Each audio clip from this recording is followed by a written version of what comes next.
Good morning बच्चों। Good morning.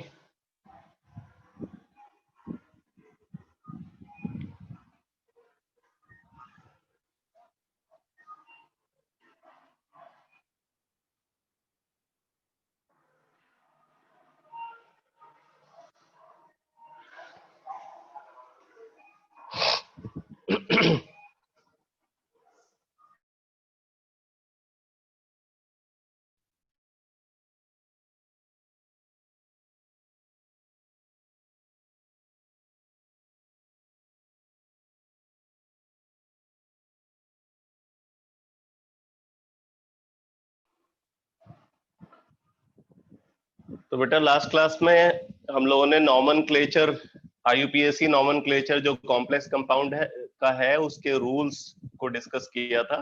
तो मैं अभी आज की क्लास में कुछ प्रैक्टिस कराऊंगा नॉमनक्लेचर की, और फिर उसके बाद नेक्स्ट कॉन्सेप्ट को डिस्कस करेंगे, इफेक्टिव एटॉमिक नंबर। ठीक है, तो एक कंपाउंड से मैं स्टार्ट कर रहा हूं। जरा इसका नॉमनक्लेचर बताना।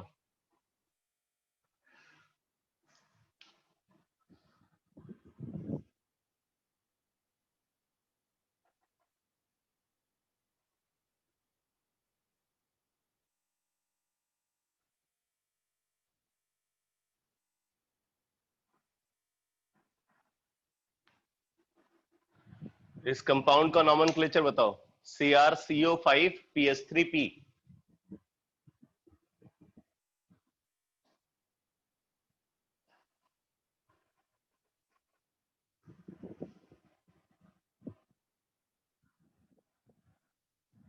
सर करा दिया था ये वाला। अच्छा, ये डिस्कस किया है। Yes sir.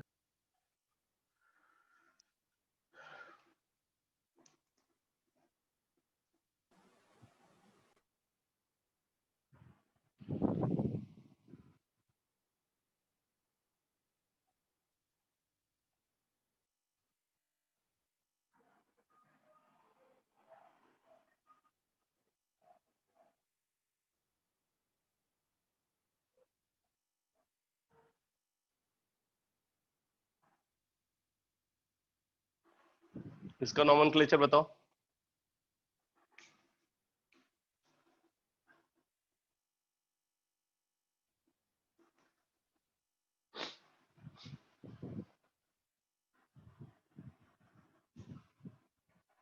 PTBrClNH3Py।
बेटा फास्ट रिस्पांस दो, इतना टाइम नहीं लगना चाहिए।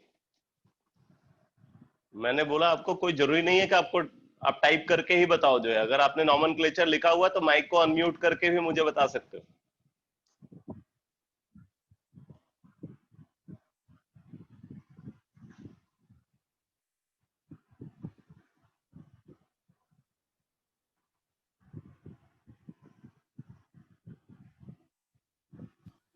अमीन ब्रोमाइडो क्लोराइडो pyridine प्लैटिनम।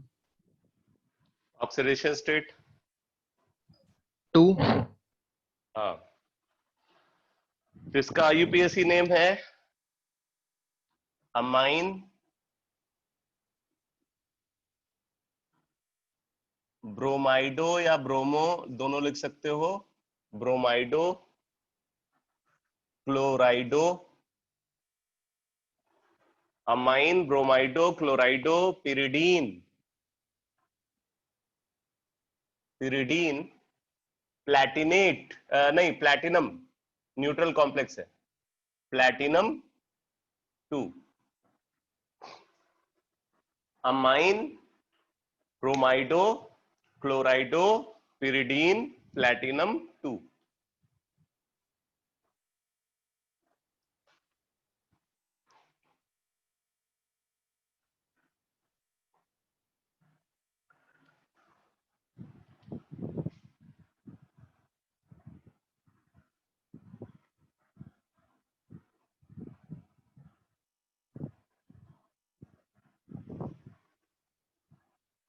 NiDMG twice,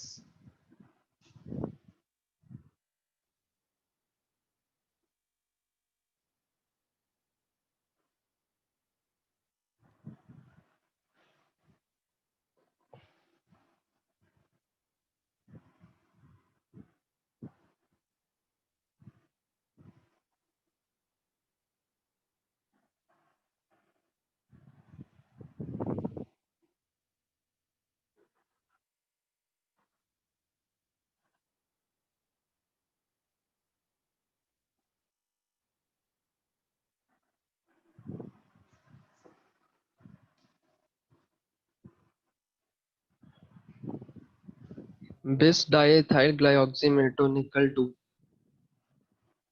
फिर से बोलो। bis dimethyl glyoxymeto nickel 2। सही है। बिस, क्योंकि लिगेंड के नेम में न्यूमेरिक प्रीफिक्स आ रहा है डाई, बिस ब्रैकेट के अंदर इसका नेम डाई मिथाइल ग्लाइऑक्सीमेटो, बिस डाई मिथाइल ग्लाइऑक्सीमेटो निकल 2। ये कॉम्प्लेक्स बेटा चेरी रेड कलर्ड कॉम्प्लेक्स होता है, चेरी रेड कलर्ड कॉम्प्लेक्स होता है।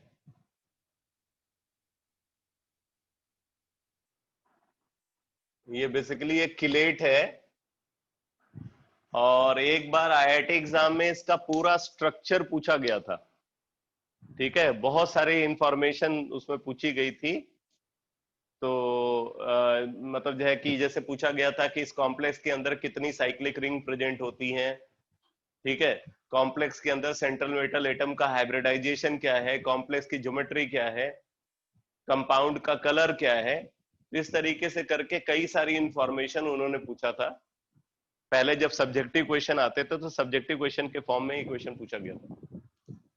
तो आईयूपीएसी नेम है इसका बिस डाई मिथाइल ग्लाइऑक्सीमेटो निकल 2। ठीक है, चेरी रेड कलर्ड कॉम्प्लेक्स होता है।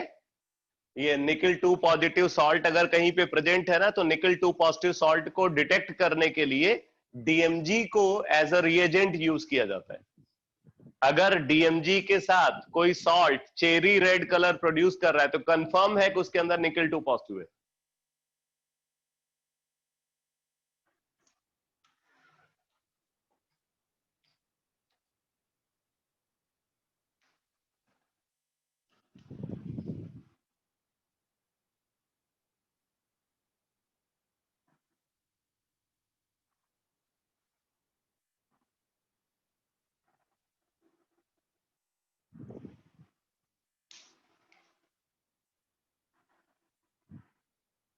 बताओ इसका आईयूपीएसी नेम क्या है?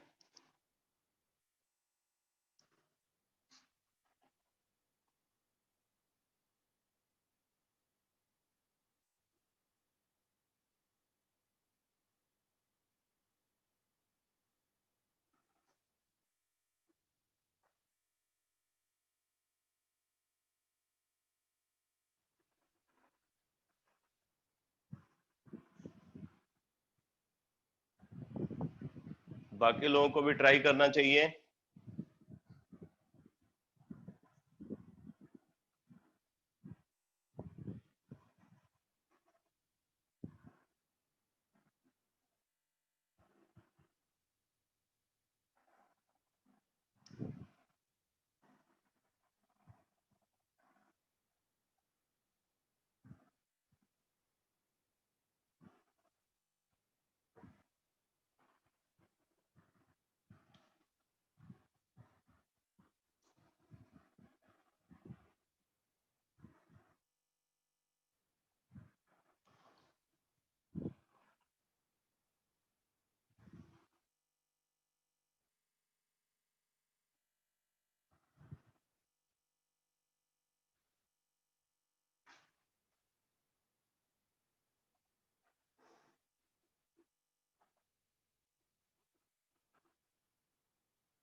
पोटेशियम हेक्सासाइनोफेरेट, और ऑक्सीडेशन स्टेट भी बताना पड़ेगा साथ में,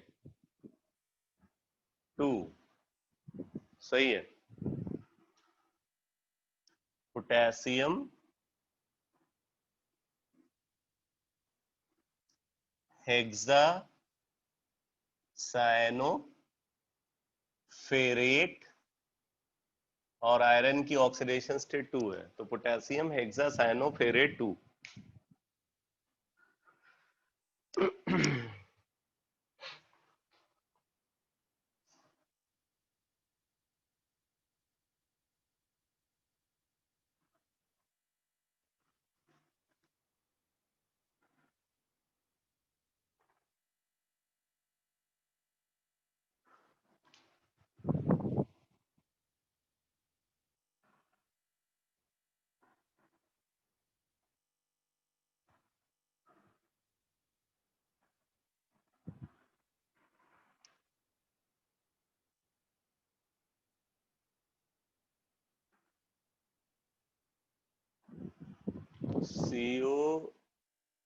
CONH3 4 Cl2 thrice Cr Cl2 thrice CrCN6।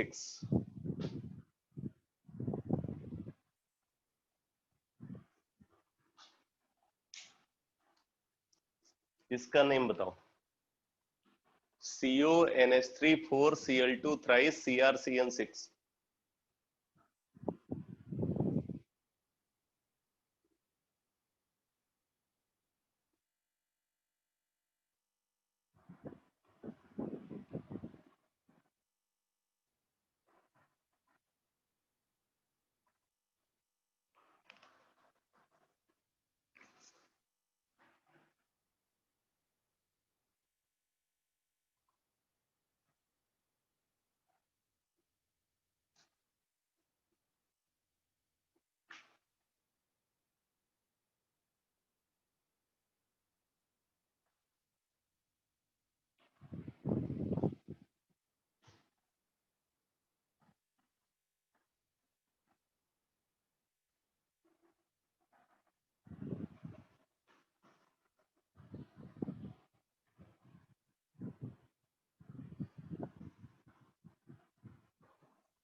ये थोड़ा सा एक डिफिकल्ट नॉमेनक्लेचर होगा इसका। ज्यादातर आपको प्रॉब्लम आएगी यहाँ पे ऑक्सीडेशन स्टेट डिटर्मिनेशन में। तो मैं आपको बता देता हूं, देखो इसके अंदर टोटल 6 क्लोराइड आयन है और 6 साइनाइड आयन है, 6 क्लोराइड आयन और 6 cyanide ion. Tetra amine dichloro cobalt 3 हेक्सासाइनोक्रोमेट 2। और तुमने क्या लिखा हुआ है? Tetra amine dichloro cobalt, oxidation state तो मेंशन ही नहीं किया। देखो मैं बताता हूं आपको, तो 6 क्लोराइड आयन है, 6 साइनाइड आयन है, टोटल जो है अगर आप देखोगे तो -12 चार्ज होगा इनके ऊपर, टोटल -12 चार्ज होगा। और 3 कोबाल्ट एटम है, 1 क्रोमियम एटम है, मतलब टोटल 4 मेटल एटम है। तो इन पे +12 चार्ज होना चाहिए, 4 मेटल एटम पे मिलाकर के +12 चार्ज होना चाहिए। अगर चार्ज को हम इक्वली डिस्ट्रीब्यूट करें तो +3 चार्ज इनके ऊपर प्रेजेंट होना चाहिए। और +3 जो है वो कोबाल्ट और क्रोमियम दोनों के लिए एक कॉमन स्टेबल ऑक्सीडेशन स्टेट होती है। +3 कोबाल्ट और क्रोमियम दोनों के लिए कॉमन स्टेबल ऑक्सीडेशन स्टेट है। ठीक है, तो +3 ऑक्सीडेशन स्टेट को दोनों एक्वायर कर सकते हैं। तो आपको करना कैसे है, इसका ऑक्सीडेशन स्टेट कैसे निकाला? पहले टोटल नेगेटिव चार्ज को डिटरमाइन कर लो। जितना टोटल नेगेटिव चार्ज होगा उतना ही total positive charge metal atom के ऊपर होना चाहिए। और फिर मेटल एटम जो है, मेटल एटम के लिए आप देखो कि क्या metal atom common oxidation state को एक्वायर करता है। अगर कॉमन ऑक्सीडेशन स्टेट को एक्वायर करता है तो सब पे चार्ज इक्वल होगा। और हो सकता है कि जैसे कुछ मेटल हैं जो मान लो कि +2 ऑक्सीडेशन स्टेट ही एक्वायर करते हैं, और दूसरा मेटल जो है वो +3 या +4 ऑक्सीडेशन स्टेट एक्वायर करता है। तो आपको तो आइडिया होना चाहिए कि मेटल क्या ऑक्सीडेशन स्टेट स्टेबल फॉर्म में एक्वायर कर सकता है, उसके बेसिस पे आपको डिसाइड करना पड़ेगा। तो यहाँ पे ऑक्सीडेशन स्टेट निकालने में थोड़ी कॉम्प्लिकेसी है, आपको केयरफुल रहना पड़ेगा। तो इसकी ऑक्सीडेशन स्टेट भी +3 है और इसकी ऑक्सीडेशन स्टेट भी +3 है। तो ये कैटायन है बेटा और ये एनायन है, तो क्या हो जाएगा name? Tetra amine, tetra amine dichlorido, dichlorido cobalt 3, tetra amine dichlorido cobalt 3 hexa cyano, hexa cyano chromate, hexa cyano chromate 3, ये इसका IUPAC name. Tetra amine dichlorido cobalt 3 hexa cyano chromate 3। तो ये क्लियर हो गया बेटा? ये नॉमेनक्लेचर समझ में आ गया आपको?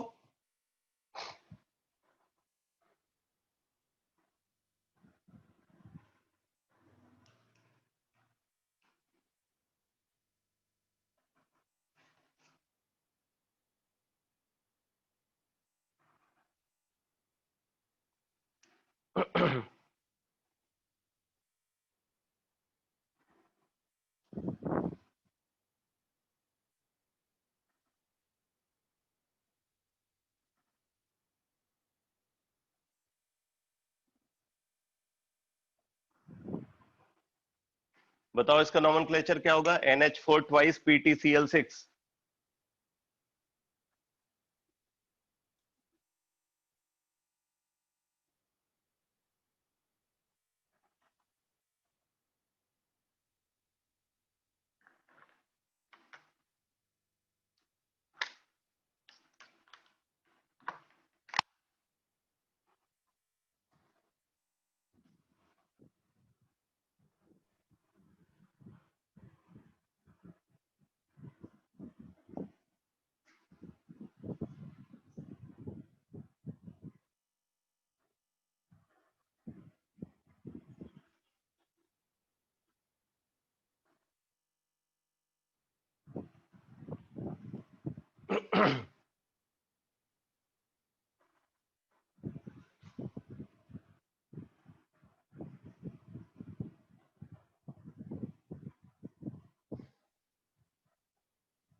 अमोनियम हेक्सा क्लोरोप्लैटिनेट 4, सही है।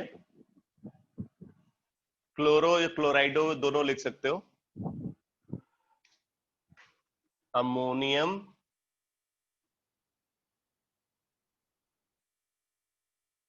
Hexa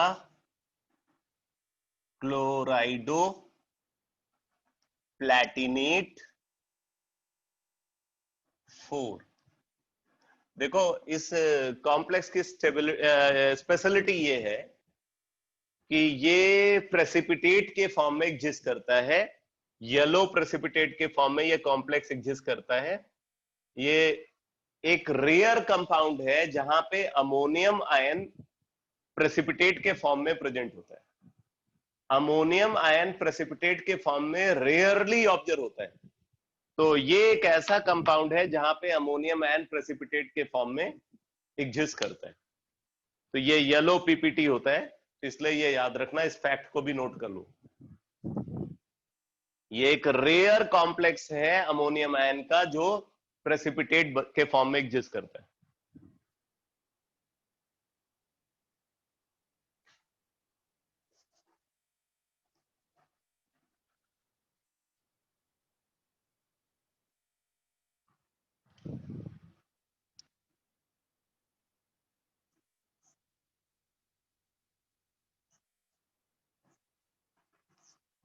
K3CONO2 6, K3CONO2 6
potassium hexa nitro cobaltate 3, potassium hexa nitro cobaltate 3 सही है।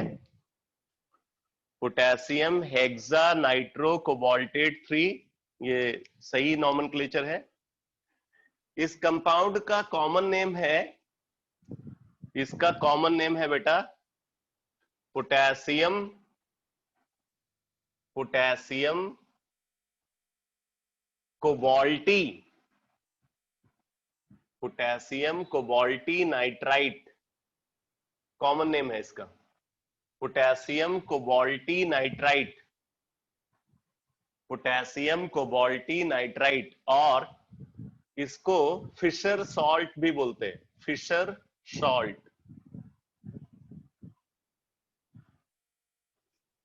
और ये यूज किया जाता है कोबाल्ट 2 पॉजिटिव आयन के डिटेक्शन के लिए। तो इस बात को लिख लो, it is used for the detection of, it is used for the detection of cobalt 2 positive ion, it is used for the detection of cobalt 2 positive ion। इसमें क्या होता है, जब ये कॉम्प्लेक्स बनता है तो उस प्रोसेस में कोबाल्ट 2 पॉजिटिव ऑक्सीडाइज होकर के कोबाल्ट 3 पॉजिटिव में कन्वर्ट होता है। और ये जो कॉम्प्लेक्स है ये येलो पीपीटी के फॉर्म में एग्जिस्ट करता है, ये येलो प्रेसिपिटेट के फॉर्म में एग्जिस्ट करता है।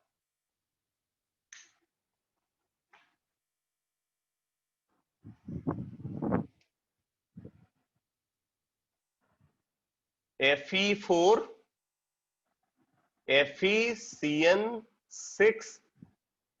थ्राइस। बताओ इसका आईयूपीएसी नेम क्या होगा?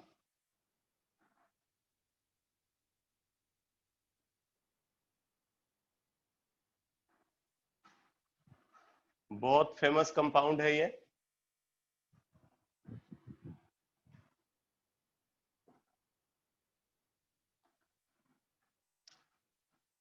हर कॉम्प्लेक्स के साथ जो मैं फैक्ट बताता जा रहा हूं ना वो नोट करते जाना, काफी इंपॉर्टेंट है ये। मेरा पर्पस सिर्फ नॉमेनक्लेचर डिस्कस करना नहीं है।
आयरन 3 हेक्सासाइनोफेरेट 2, सही है। यहाँ पे इस आयरन की ऑक्सीडेशन स्टेट +3 है और इसकी ऑक्सीडेशन स्टेट +2 है, तो इसका आईयूपीएसी नेम हो जाएगा iron 3 hexacyanoferrate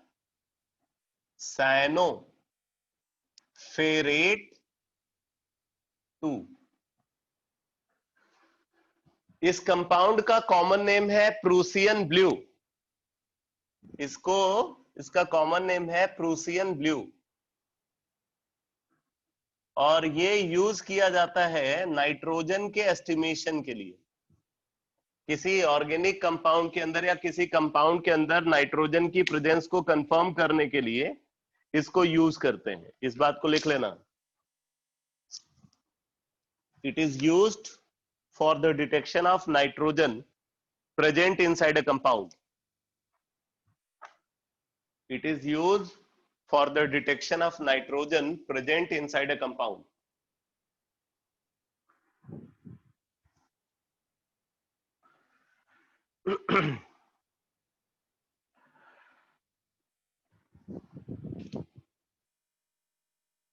Na2 Fe CN5 NO, Na2 Fe CN5 NO।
ये भी बड़ा इंपॉर्टेंट कॉम्प्लेक्स है, आईआईटी एग्जाम में इसका नॉमेनक्लेचर पूछा जा चुका है।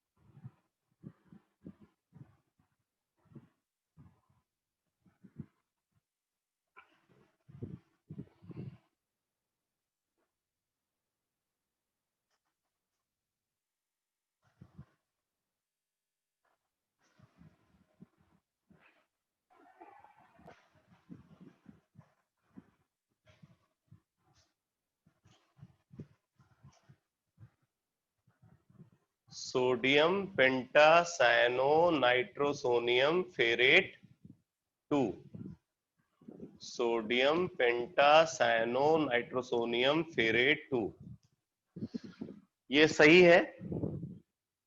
यहाँ पे जो NO है बेटा, ये NO पॉजिटिव के फॉर्म में प्रेजेंट होता है।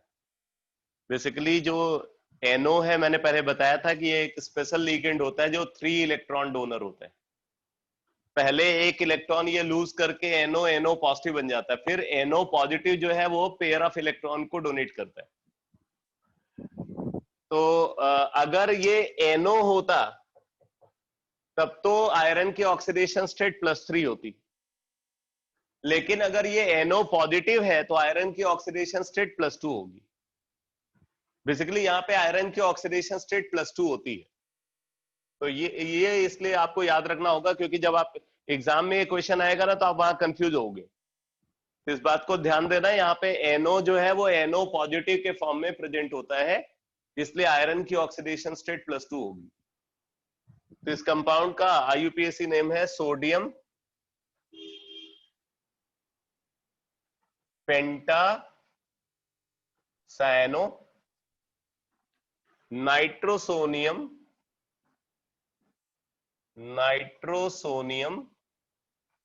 Ferret 2। Sodium pentacyano nitrosonium ferrate 2। एक तरीके से जब ये कॉम्प्लेक्स बनता है तो कॉम्प्लेक्स बनने के मीन टाइम जो NO है ये ऑक्सीडाइज होता है, और आयरन जो है ये रिड्यूस होता है। ठीक है, आयरन रिड्यूस होता है और NO जो है वो ऑक्सीडाइज होता है। फाइनली आयरन की ऑक्सीडेशन स्टेट +2 होती है। इस कॉम्प्लेक्स को सोडियम नाइट्रोप्रोसाइड बोलते हैं, इसका कॉमन नेम है sodium nitroprusside. Sodium nitroprusside.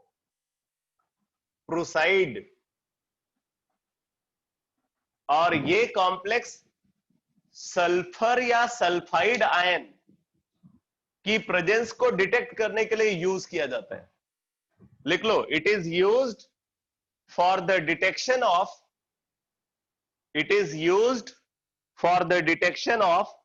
sulfur or sulfide ion present inside the compound. Sulfur or sulfide ion present inside the compound. It is used for the detection of sulfur or sulfide ion present inside the compound. तो जब ये sulphur के साथ sulphide मतलब sulphide ion जब इसके साथ associate होता है तो वायलेट कलर्ड कॉम्प्लेक्स का फॉर्मेशन होता है। बेसिकली तब ये हो जाएगा Na4FeCN5NOS। सल्फर से जब ये रिएक्ट करता है सोडियम नाइट्रोप्रोसाइड सल्फर यानी कि सल्फाइड आयन से, तब ये कॉम्प्लेक्स बन जाता है बेटा Na4FeCN5NOS।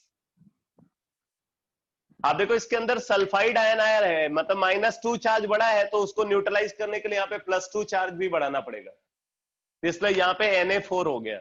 ये कॉम्प्लेक्स जो आप देख रहे हो ये वायलेट कलर्ड कॉम्प्लेक्स होता है, वायलेट कलर्ड कॉम्प्लेक्स।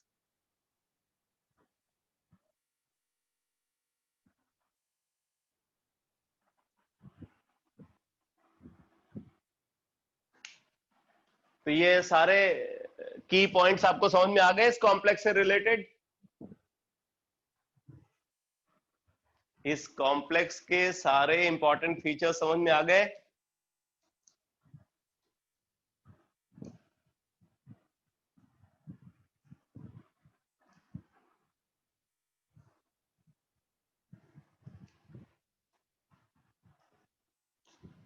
एक तो मैंने बताया यहाँ पे कि यहाँ पे एनोन ये नाइट्रोसिल नहीं है बल्कि नाइट्रोसोनियम है, ये नाइट्रोसोनियम है, और जब ये नाइट्रोसोनियम होगा तो आयरन की ऑक्सीडेशन स्टेट +2 होगी। अगर ये नाइट्रोसिल रहा होता तब आयरन की ऑक्सीडेशन स्टेट +3 होती। नाइट्रोसोनियम है तो +2, नाइट्रोसिल होगा तो +3, तो यहाँ पे नाइट्रोसोनियम होता है। और इसका कॉमन नेम क्या है? इसका कॉमन नेम है सोडियम नाइट्रोप्रोसाइड। किस लिए यूज किया जाता है? सल्फाइड आयन की प्रेजेंस को डिटेक्ट करने के लिए। तो अगर ये सल्फाइड आयन से रिएक्ट करता है तो वायलेट कलर्ड कॉम्प्लेक्स का फॉर्मेशन होता है Na4FeCN5NOS।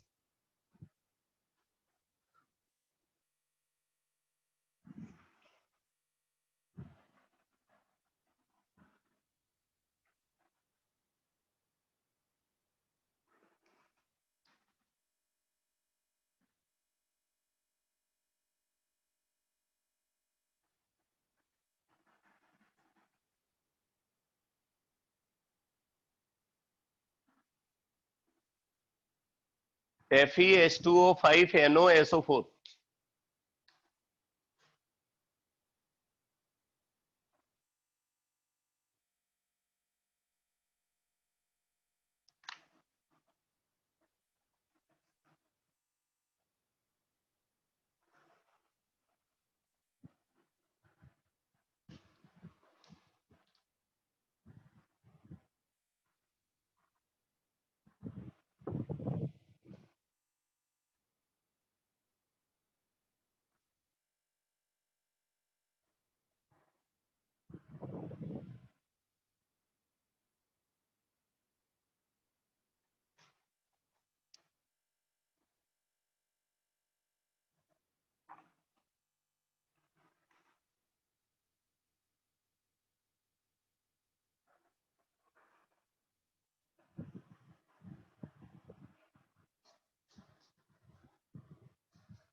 पेंटा aqua nitrosonium iron 3 sulphate, iron 3 sulphate, ये गलत है भाई। इस पे जब -2 चार्ज है तो इसका मतलब कि इस पूरे पे टोटल +2 चार्ज होना चाहिए। अब आप अगर इसको नाइट्रोसोनियम बोल रहे हैं तो +1 तो यही आ गया, तो इसका मतलब इस पे +1 ही होना चाहिए।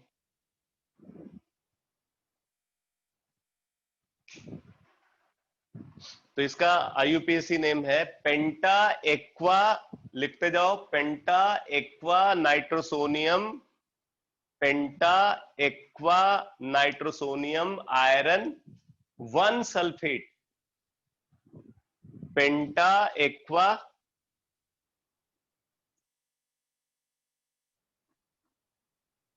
Nitrosonium,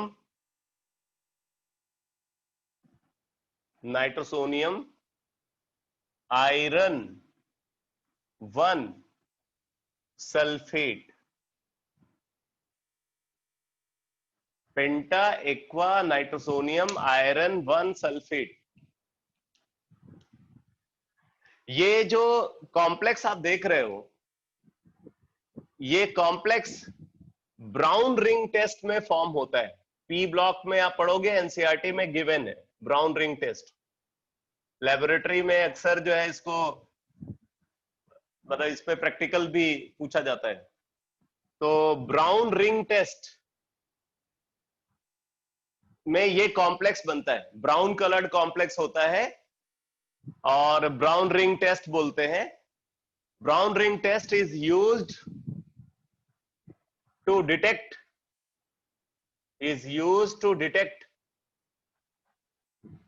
the presence of ferrous ion, Fe2 positive को डिटेक्ट करने के लिए इसको यूज करते हैं। तो देखो इस यहाँ पे होता क्या है, NO जो है वो NO पॉजिटिव में कन्वर्ट होता है और फेरस आयन ये Fe पॉजिटिव में कन्वर्ट होता है, Fe2 पॉजिटिव Fe पॉजिटिव में कन्वर्ट होता है। NO जब भी आपको दिखे, आप समझ जाना वो 3 इलेक्ट्रॉन डोनर है, मतलब पहला इलेक्ट्रॉन दे करके तो वो खुद ऑक्सीडाइज हो जाता है। अगर वो खुद ऑक्सीडाइज होता है तो उसका इलेक्ट्रॉन कोई एटम को उसको एक्सेप्ट करना चाहिए। ज्यादातर सेंट्रल मेटल एटम उस इलेक्ट्रॉन को एक्सेप्ट करके रिड्यूस होता है। NO ऑक्सीडाइज होगा, सेंट्रल मेटल एटम रिड्यूस होगा और फिर उसके बाद NO जो है वो pair of electron central metal atom को दे करके NO पॉजिटिव कोऑर्डिनेट बॉन्ड का फॉर्मेशन करता है, मतलब कॉम्प्लेक्स फॉर्मेशन करता है। तो NO is always 3 electron donor. हाँ बोलो सर, नाइट्रोसिल कब आएगा फिर? नाइट्रोसिल नहीं आता। अगर हम NO को एज अ लिगेंड कंसीडर कर रहे हैं ना, तो NO हमेशा 3 इलेक्ट्रॉन डोनर होगा। NO इज ऑलवेज, हाँ बोलो। न्यूट्रल लिगेंड में तो आपने लिखवाया हुआ है ना हाँ नाइट्रोसिल? न्यूट्रल लिगेंड में लिखवाया हुआ है, लेकिन आपके सामने जो कॉम्प्लेक्स है, मैं ऐसा नहीं बोलता कि NO का मतलब जो है NO as a neutral ligand कभी इन्वॉल्व नहीं होगा, लेकिन आपके लेवल पे जो कॉम्प्लेक्सेस आएंगे, हर कॉम्प्लेक्स के अंदर NO 3 इलेक्ट्रॉन डोनर होगा, यानी कि वो हमेशा नाइट्रोसोनियम के फॉर्म में प्रेजेंट होगा। आप अगर ढूंढोगे तो आपको ये NO as a neutral ligand भी आपको इसके कॉम्प्लेक्सेस मिलेंगे, लेकिन आप जिस लेवल पे पढ़ रहे हो उस लेवल पे जो भी कॉम्प्लेक्सेस NO के आएंगे, सब में ये 3 इलेक्ट्रॉन डोनर होगा, मतलब नाइट्रोसोनियम के फॉर्म में प्रेजेंट होगा।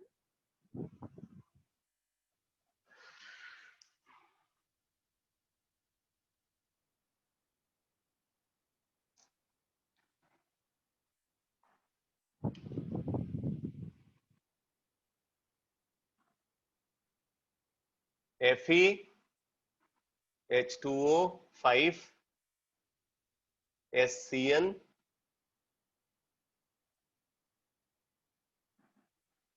2 positive, Fe H2O 5 SCN 2 positive.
Penta aqua thiocyanato iron 3 ion, ion भी लिखना पड़ेगा आपको। Penta aqua thiocyanato iron 3 ion, ये कंप्लीट कॉम्प्लेक्स थोड़ी है, इस पे चार्ज है, इसलिए आपको आयन भी लिखना पड़ेगा। तो सही है ये नॉमेनक्लेचर, पेंटा एक्वा थायो साइनेटो आयरन 3 आयन। पेंटा एक्वा थायोसाइनेटो आयरन 3 आयन। अब देखो बेटा इस कॉम्प्लेक्स की क्या स्पेशलिटी है, ये ब्लड रेड कलर्ड कॉम्प्लेक्स होता है, blood red coloured complex, blood red coloured complex होता है। It is used for the detection of ferric ion. Blood red coloured complex which indicates the presence of ferric ion, which indicates the presence of ferric ion।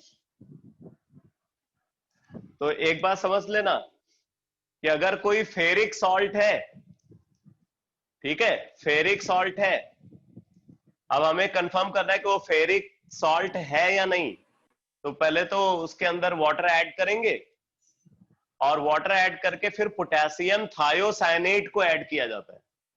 अगर potassium thiocyanate को add करने पे blood red colour produce हो जाता है, तो ये confirm करता है फेरिक आयन की प्रेजेंस को।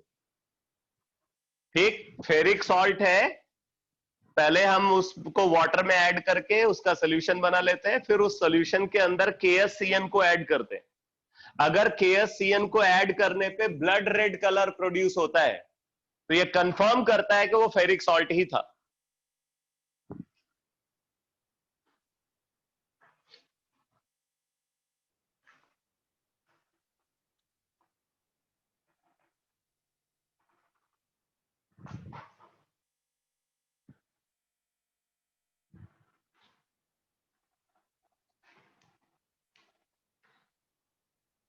CO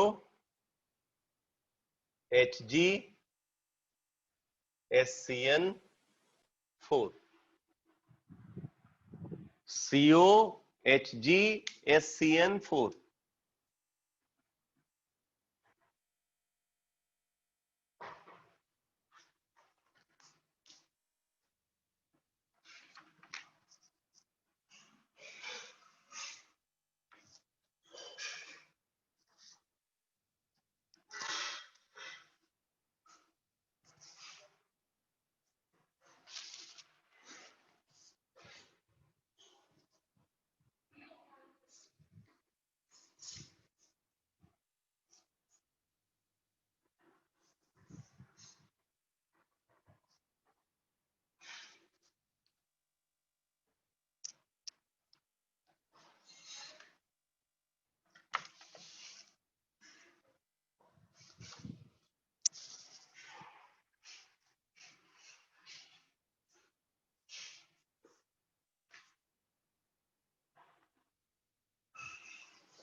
cobalt tetrathiocyanato mercurate 2।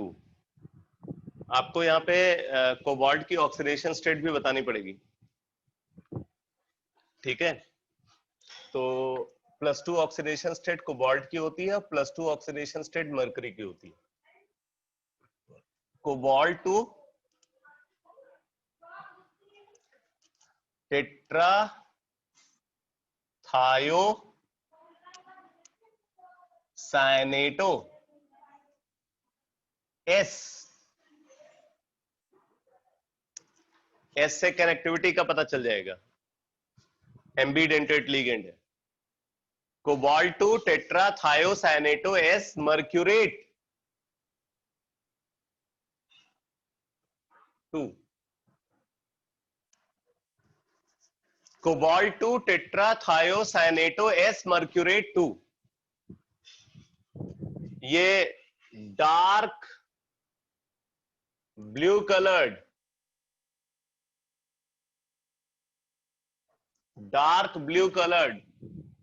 Crystalline precipitate होता है, dark blue coloured crystalline precipitate है, which is used for the detection of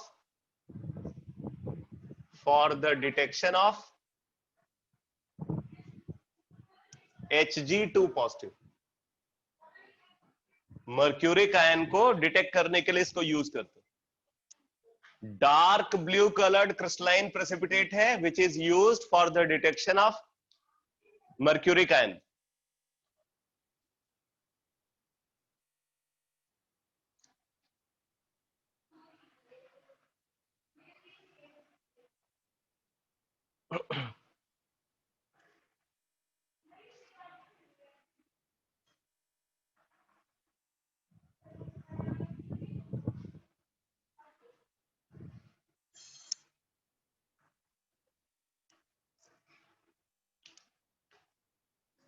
RH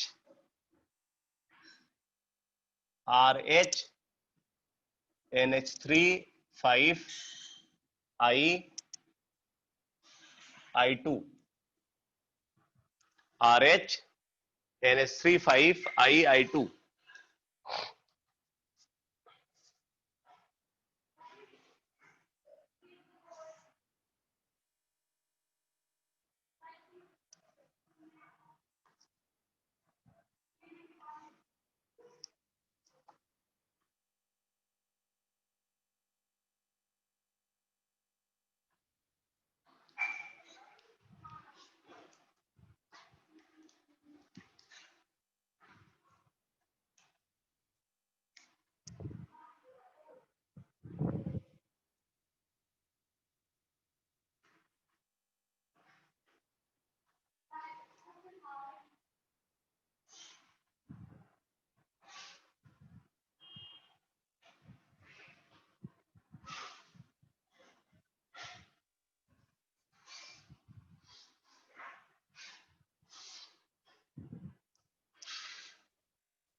penta amine आयोडाइडो rhodium, रोनियम नहीं रोडियम है, रोडियम 3 आयोडाइड सही है।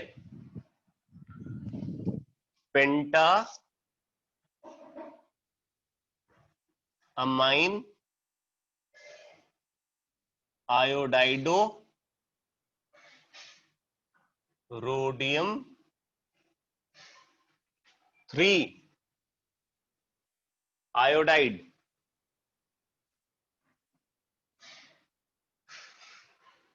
ये बेटा येलो कलर्ड कॉम्प्लेक्स है, येलो कलर्ड कॉम्प्लेक्स। इसकी स्पेशलिटी ये है कि ये इस कॉम्प्लेक्स को RH NH3 5 H2O I3, इस कॉम्प्लेक्स को 100 डिग्री सेंटीग्रेड पे हीट करने पे, जब हम इसको 100 डिग्री सेंटीग्रेड पे हीट करते हैं तो हीट करने पे ये इस कॉम्प्लेक्स में कन्वर्ट होता है।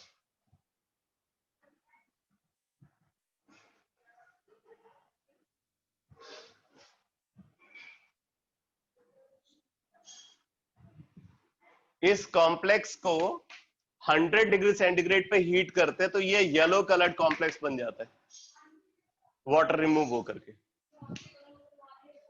ये वाटर यहां से रिमूव हो गया और एक आयोडाइड आयन अंदर आ गया लिगेंड के फॉर्म में।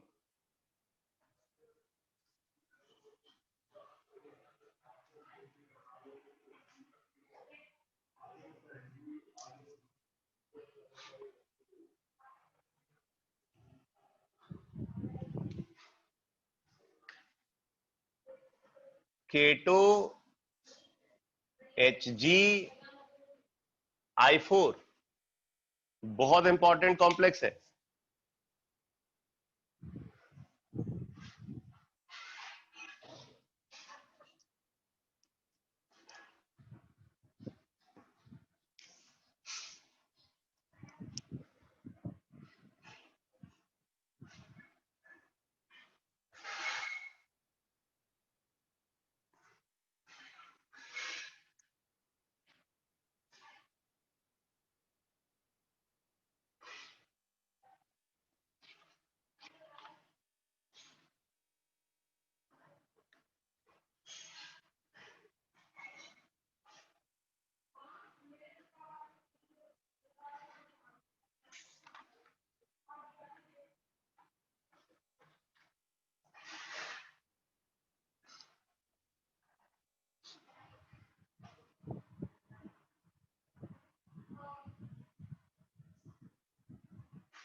पोटेशियम टेट्रा आयोडाइडो मर्क्यूरेट 2 सही है।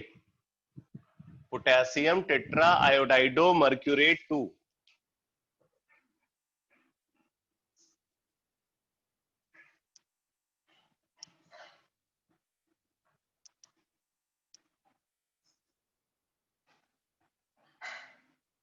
मर्क्यूरेट 2। अब देखो ये जो कॉम्प्लेक्स है बेटा, अगर इसके साथ हम एल्कैली को कंसीडर कर लें, NaOH और KOH, NaOH और KOH, ये कॉम्प्लेक्स प्लस सोडियम हाइड्रोक्साइड और पोटेशियम हाइड्रोक्साइड, तो इस मिक्सचर को बोला जाता है, this mixture is called Nessler's reagent. Nessler's reagent बोलते हैं इसको, मतलब alkaline solution of this complex. Alkaline solution of this complex is called Nessler's reagent, जो कि अमोनिया को डिटेक्ट करने के लिए यूज होता है। ठीक है, Nessler's reagent is used to detect the presence of ammonia. Nestler's reagent is used to detect the presence of ammonia.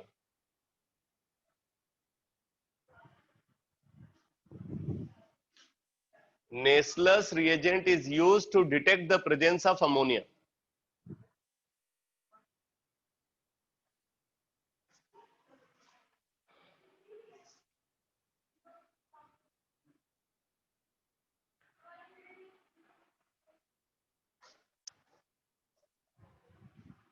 तो ये कुछ इंपॉर्टेंट कॉम्प्लेक्स हैं, और इन कॉम्प्लेक्स की क्या इंपॉर्टेंस है साथ में मैं आपको ये भी बता रहा हूं। मेरा पर्पज यहाँ पे सिर्फ इनका नॉमेनक्लेचर डिस्कस करना नहीं है, बल्कि साथ में वो फैक्ट्स भी बताना है।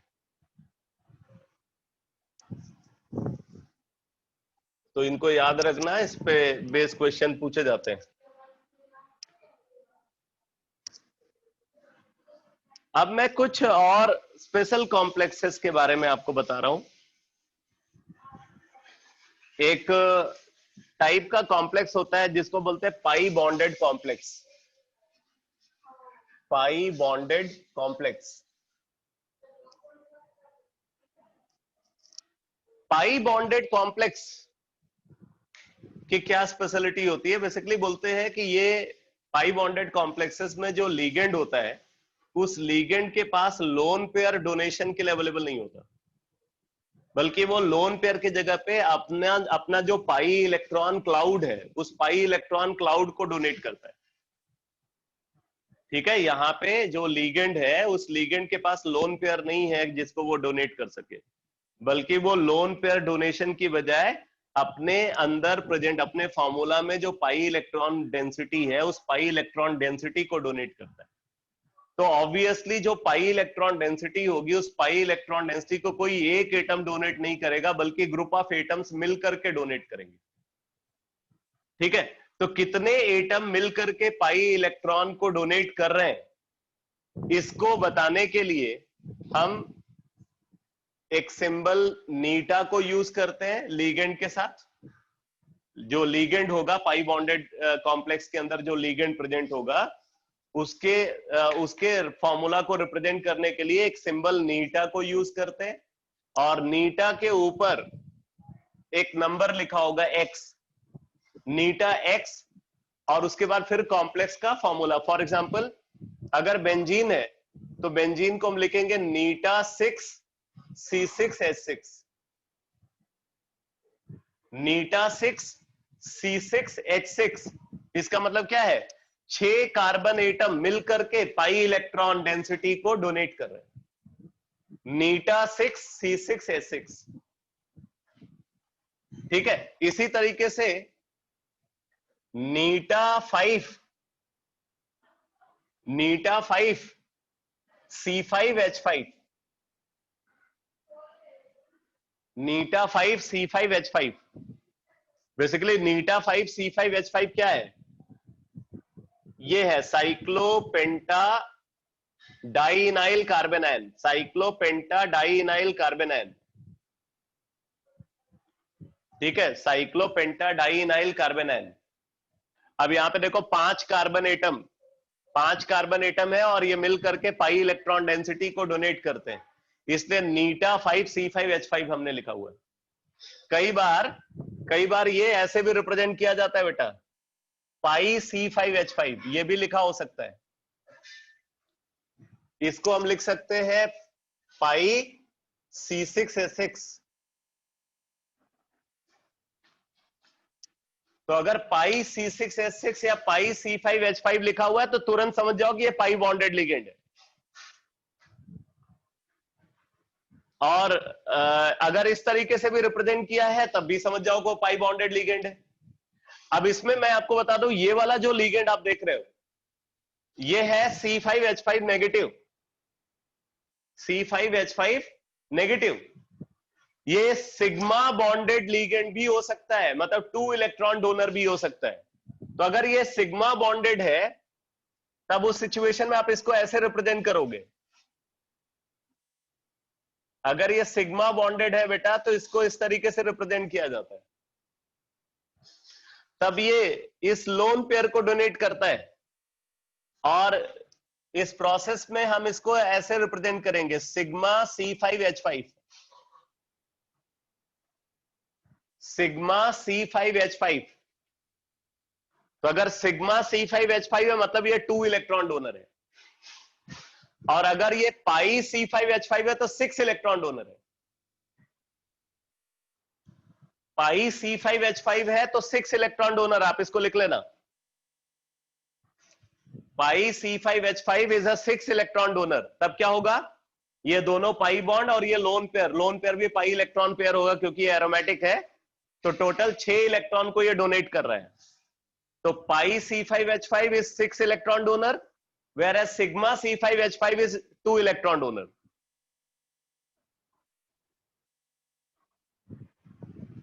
Pi C5H5 is 6 electron donor, whereas sigma C5H5 is a 2 electron donor.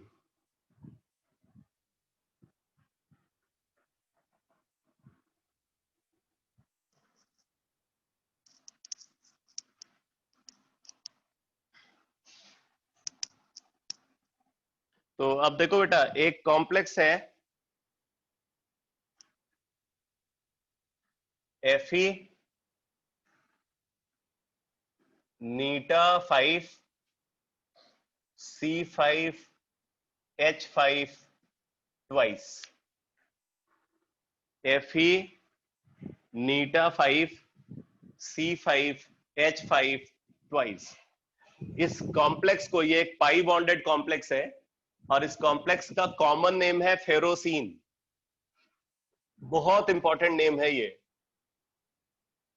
फेरोसीन इसका कॉमन नेम है।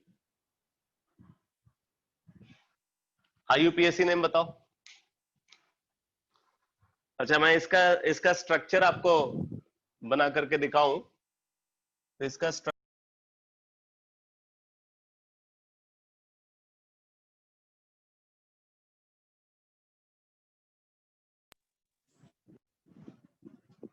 आयरन और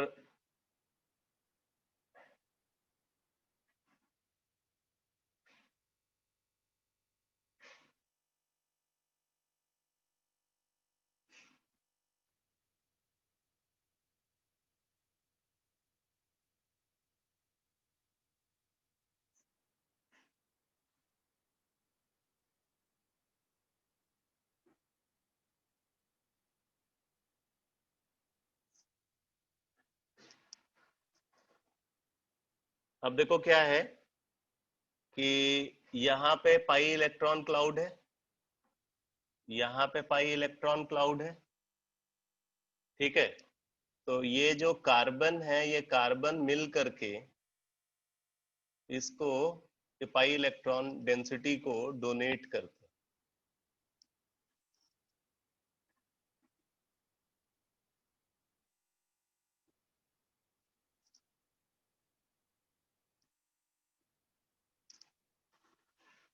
ऐसा स्ट्रक्चर होता है इस कॉम्प्लेक्स का। इसको अगर आप देखो तो इसका स्ट्रक्चर कैसा है, ये इसका स्ट्रक्चर सैंडविच लाइक स्ट्रक्चर है। सैंडविच, सैंडविच लाइक स्ट्रक्चर कैसे बोल रहे हैं? जैसे एक स्लाइस ये हो गई, एक ब्रेड वाली स्लाइस जो है नीचे, एक स्लाइस ऊपर और बीच में आयरन टिक्की,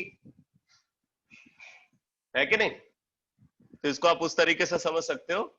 तो इसका सैंडविच लाइक स्ट्रक्चर होता है और ये फेरोसीन है, पाई बॉन्डेड कॉम्प्लेक्स होता है। ये स्ट्रक्चर समझ में आ गया बेटा?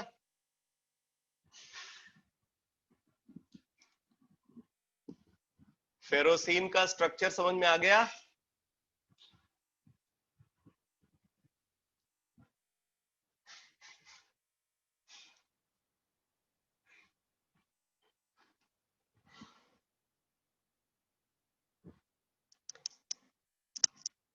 तो इसका आईयूपीएसी नेम बताओ।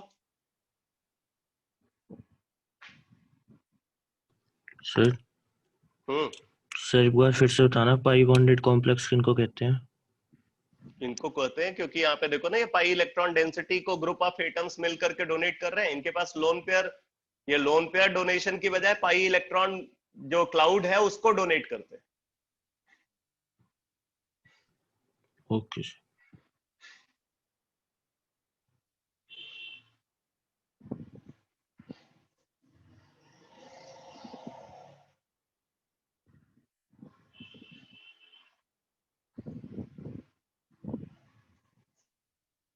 तो बताओ इसका आईयूपीएसी नेम क्या होगा?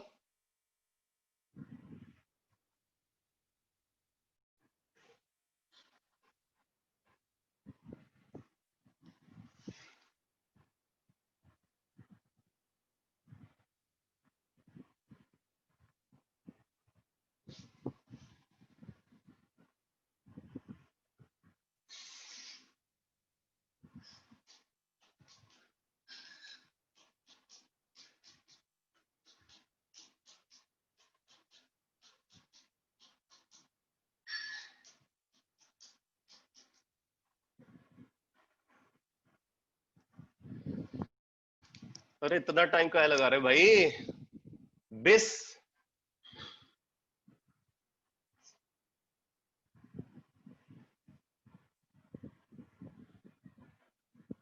गलत है। बिस साइक्लो पेंटा डाई इनाइल आयरन 2, बिस साइक्लोपेंटा डाई इनाइल आयरन 2, ये इसका आईयूपीएसी नेम है, ठीक है, इस कॉम्प्लेक्स का आईयूपीएसी नेम ये है, बिस साइक्लोपेंटा डाई इनाइल आयरन 2। ऐसे ही एक पाई बॉन्डेड कॉम्प्लेक्स ये होता है,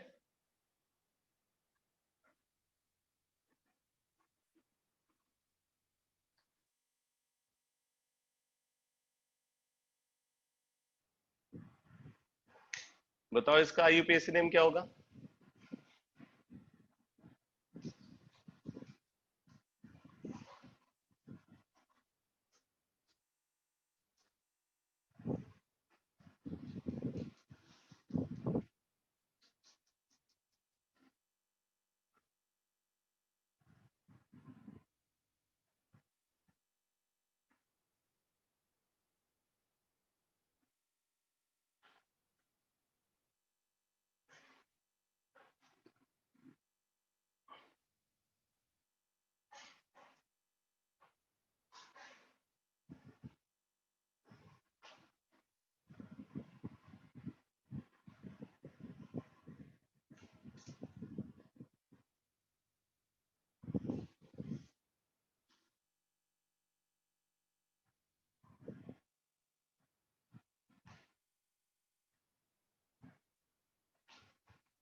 गलत है।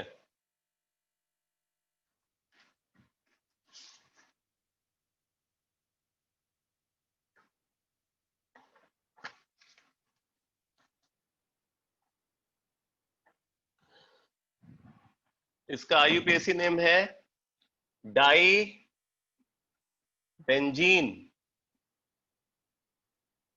Die benzene chromium, chromium 0, di benzene chromium 0, di benzene chromium 0। ये भी एक पाई बॉन्डेड कॉम्प्लेक्स है।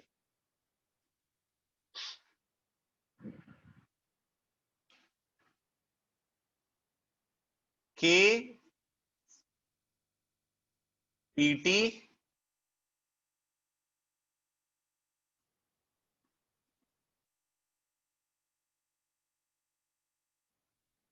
ईटा ये नीटा 2 C2H4, के पीटी नीटा 2 C2H4 Cl थ्राइस, के पीटी नीटा 2 C2H4 Cl थ्राइस। इस कॉम्प्लेक्स को जी सॉल्ट बोलते हैं, बहुत इंपॉर्टेंट नेम है जी सॉल्ट। ये पॉलीमराइजेशन में एज ए कैटलिस्ट यूज होता है जी salt.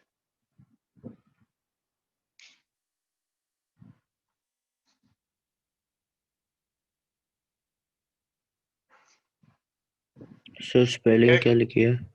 ZEDIAC ZEISE, G salt.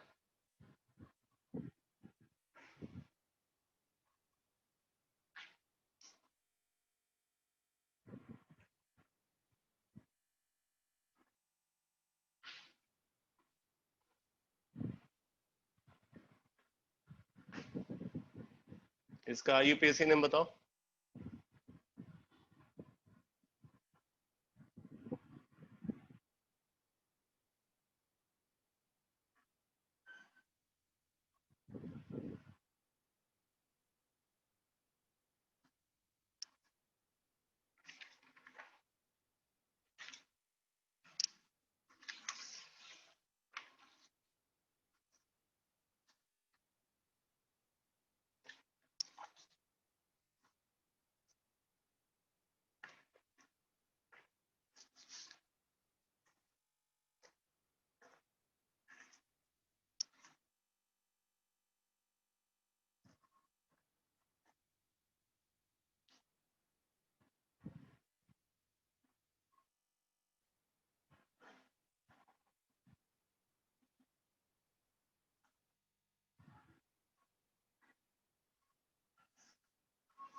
इसका IUPAC नेम है बेटा, देखो यहाँ पे -3 चार्ज है, तो पोटेशियम और प्लेटिनम पे मिला करके +3 चार्ज होगा। पोटेशियम पे +1 तो प्लेटिनम पे +2, और ये है ethene.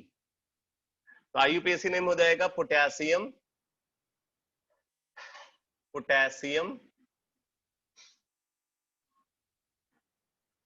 ट्राइक्लोराइडो,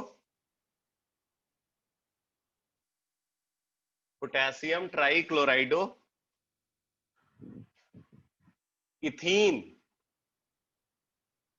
potassium trichlorido ethene platinate 2, potassium trichlorido ethene platinate 2, potassium trichlorido ethene platinate 2।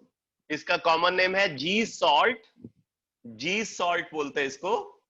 और जी सॉल्ट ये पॉलीमराइजेशन में एज ए कैटलिस्ट यूज होता है, ठीक है, पॉलीमराइजेशन में इसको एज ए कैटलिस्ट यूज करते हैं।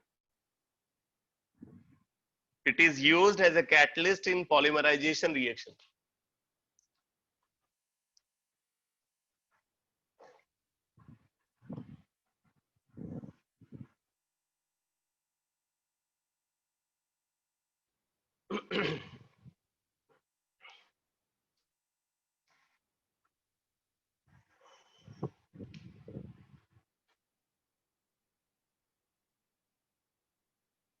CO thrice, Fe CO thrice, Fe CO thrice.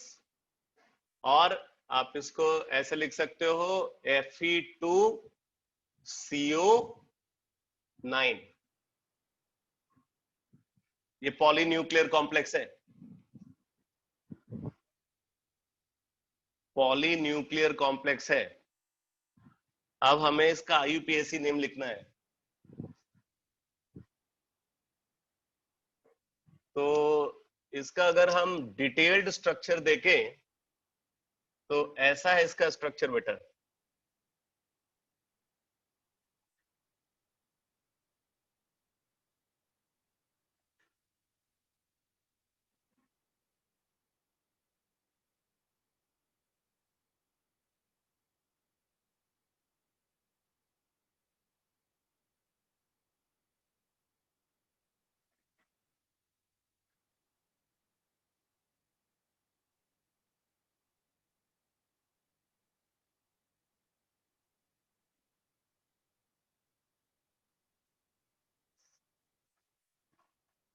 इस कॉम्प्लेक्स का ये स्ट्रक्चर है, कंप्लीट स्ट्रक्चर। ये स्ट्रक्चर भी पूछा गया है एनसीईआरटी में गिवन है, इंपॉर्टेंट है ये पूरा स्ट्रक्चर।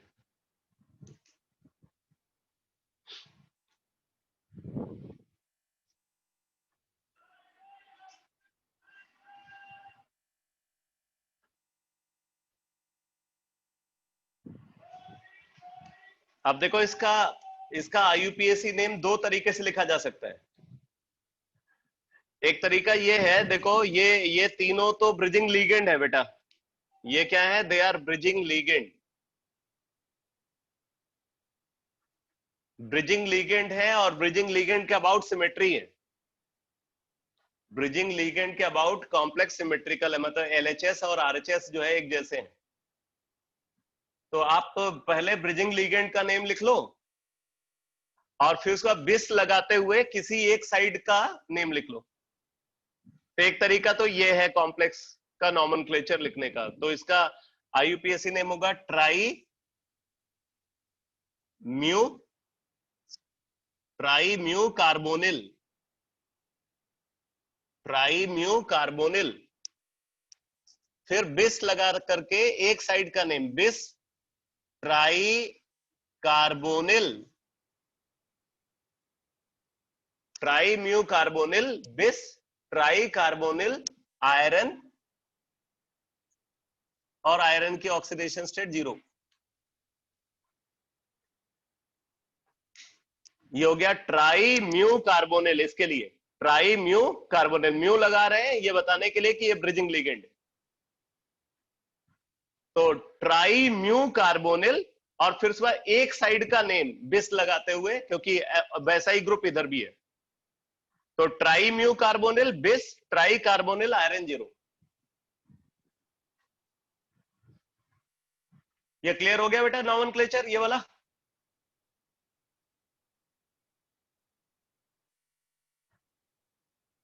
ये नॉमेनक्लेचर समझ में आ गया?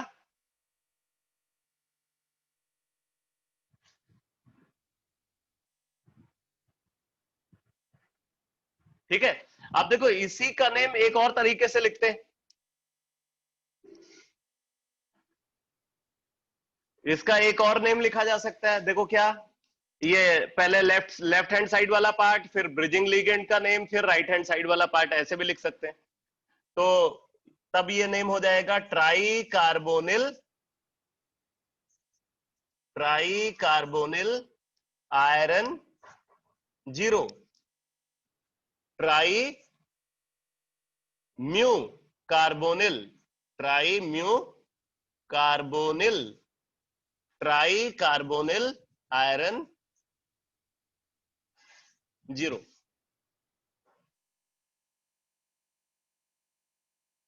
ये भी आप लिख सकते हो,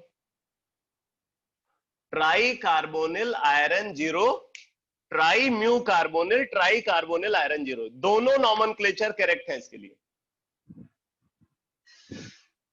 ये थोड़ा छोटा है।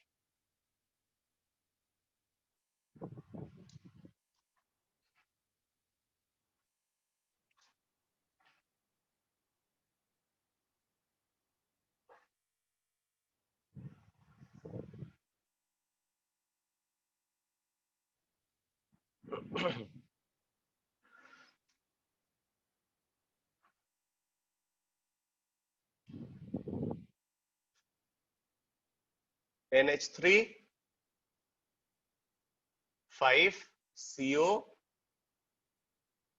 NH2 CO NH3 5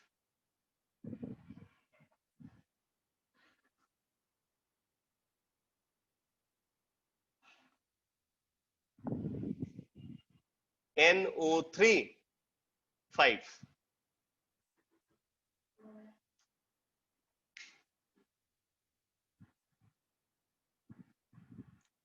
मान लो ये भी है .2s2।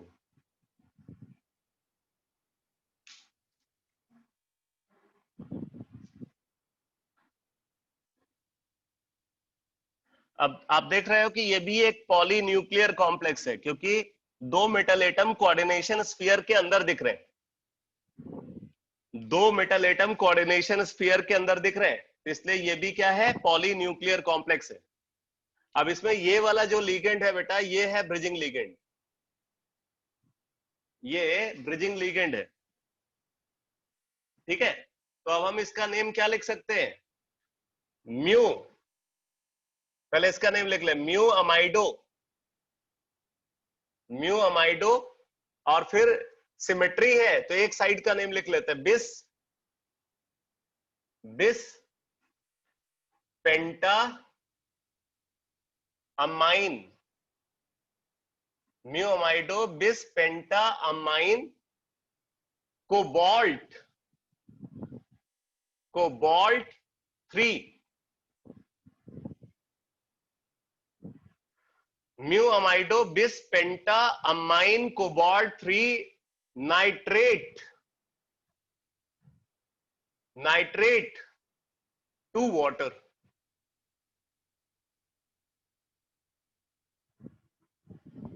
Mu amido bis penta amine cobalt 3 nitrate 2 water, ये आप लिख सकते हो।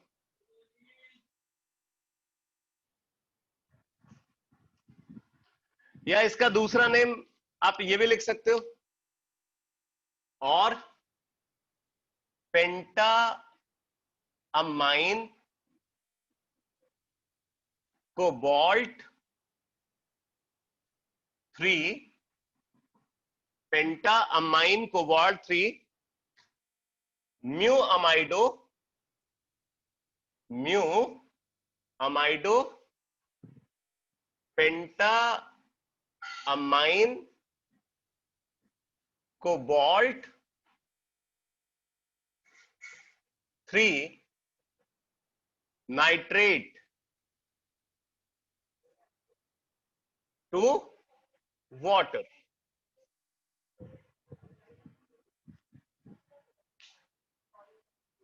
ये भी लिख सकते हो।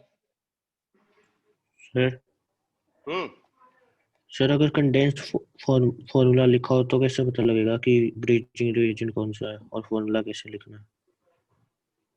उसके लिए फिर आपको स्ट्रक्चर पता होना चाहिए। ये मेटल कार्बोनिल में ही आता है, इसलिए मेटल कार्बोनिल का पूरा डिटेल्ड स्ट्रक्चर आपको पता होना चाहिए।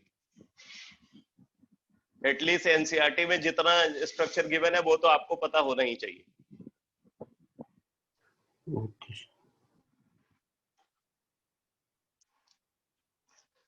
यही सारी वैरायटी तो देनी है, इसीलिए तो मैं आपको इतनी प्रैक्टिस करा रहा हूं।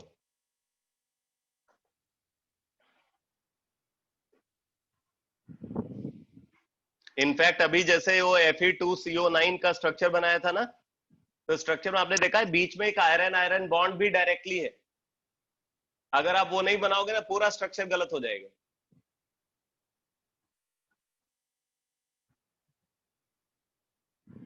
तो ये समझ में आ गया बेटा सबको?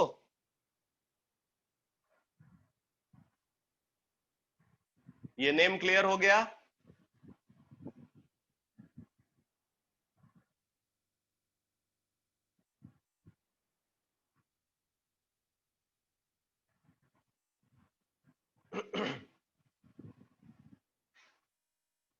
अरे ये नेम क्लियर हो गया?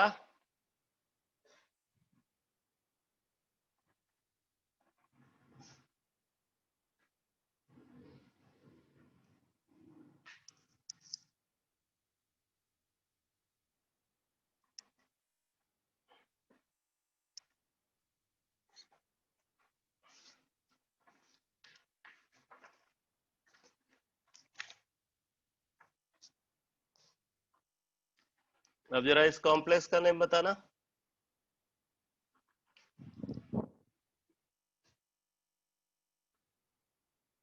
En twice CO, En twice CO,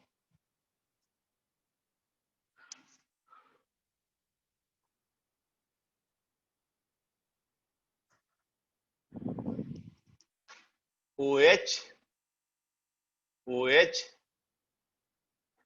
CO, En twice,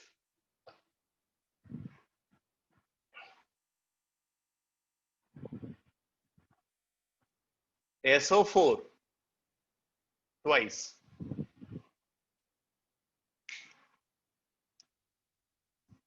बताओ इसका आईयूपीएसी नेम क्या होगा?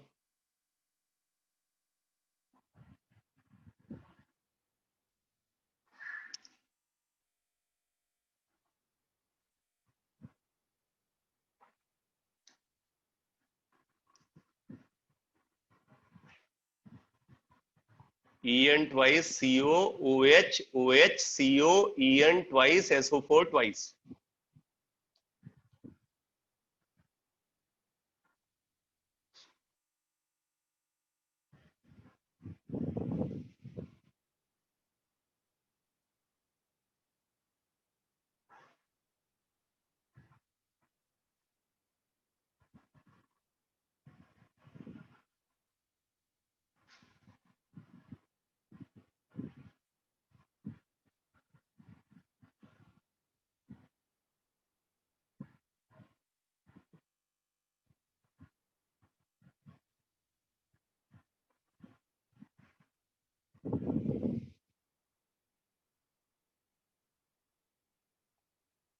आप मुझे बताओ, क्या हम सिमेट्री के करस्पॉन्डिंग नेम लिख सकते हैं यहाँ पे? पहले ब्रिजिंग लिगेंड का नेम लिख करके फिर बिस लगाते हुए एक साइड का नेम लिख ले, क्या ये पॉसिबल है?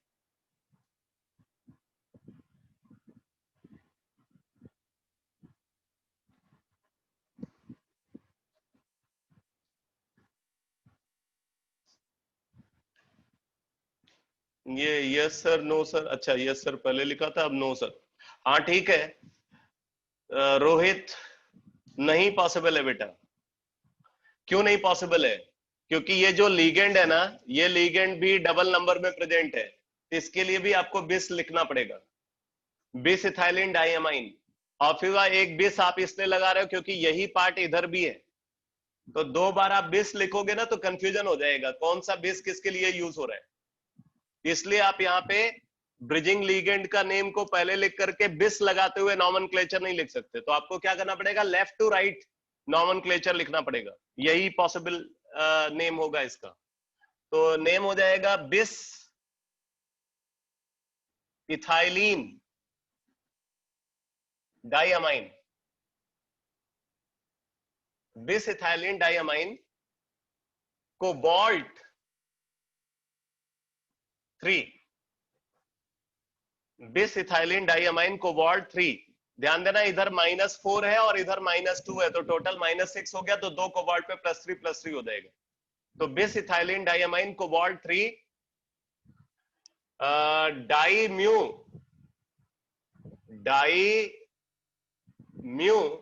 Hydroxo, di mu hydroxo bis ethylenediamine cobalt 3 sulphate,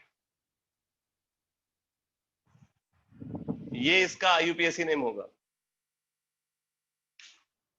बिस ethylenediamine cobalt 3 di mu hydroxo bis ethylenediamine cobalt 3 sulphate.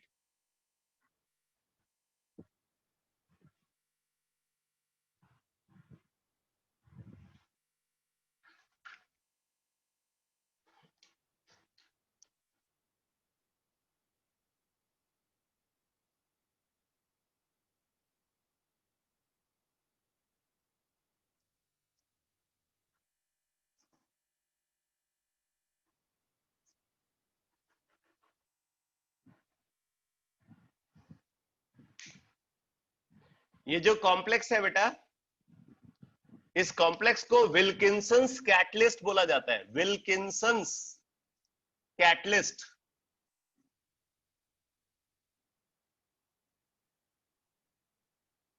ये अभी आप एल्कीन के मेथड ऑफ प्रिपरेशन में पढ़ोगे इस कैटलिस्ट के बारे में, विल्किंसंस कैटलिस्ट बोलते हैं इसको। तो आप इसका आईयूपीएसी नेम बताना, ये RH है रोडियम और ये ट्राइफिनाइल फॉस्फीन।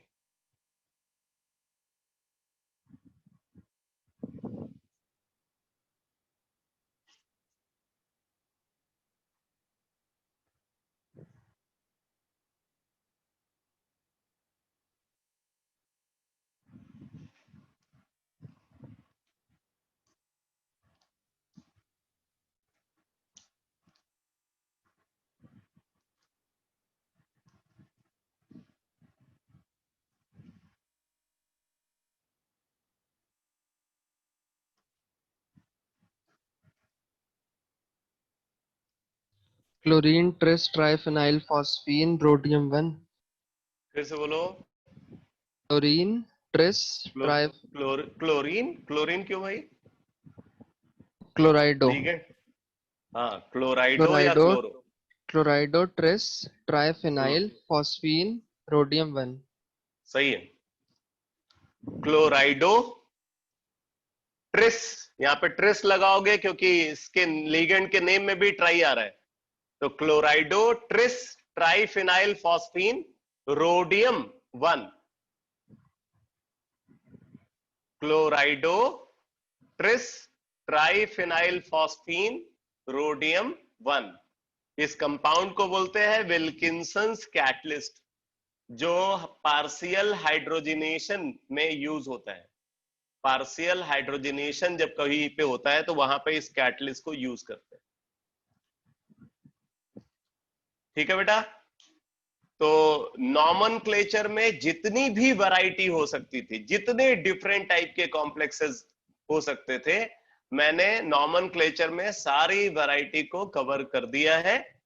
और अब इसके बाद नेक्स्ट क्लास में मैं इफेक्टिव एटॉमिक नंबर का कॉन्सेप्ट को डिस्कस करूंगा। वो भी है तो छोटा कॉन्सेप्ट बट काफी इंपॉर्टेंट है।